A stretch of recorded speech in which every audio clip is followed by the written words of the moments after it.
Κύριε Βασιλούδη, δύο θέματα απασχόλησαν κυρίως την Επιτροπή Τουριστικής Ανάπτυξης του Δήμου Ξάνθης. Τα θέματα πέρασαν όλα ομόφωνα. Αυτό προφανώς σημαίνει ότι υπάρχει συνεννόηση, αλλά φαντάζομαι ότι από την πλευρά σας βρίσκεται ότι γίνεται και ουσιαστική δουλειά και γι' αυτό περνάνε έτσι τα θέματα. Έχουμε ξανατονίσει ότι εκεί που συμφωνούμε δεν θα κάνουμε στήρα αντιπολίτευση. Θεωρώ ότι σήμερα έγινε μια καλή κουβέντα, όμως το σημαντικότερο είναι να προχωρήσουμε σε πράξη.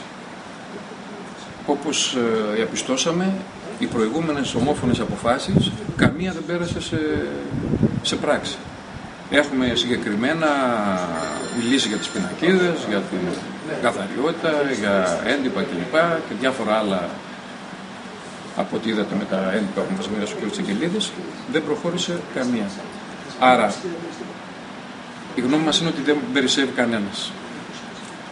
Θεωρούμε λοιπόν καθήκον μας να κάνουμε προτάσεις και όλοι μαζί να τις υλοποιήσουμε για το καλό της πόλης μας.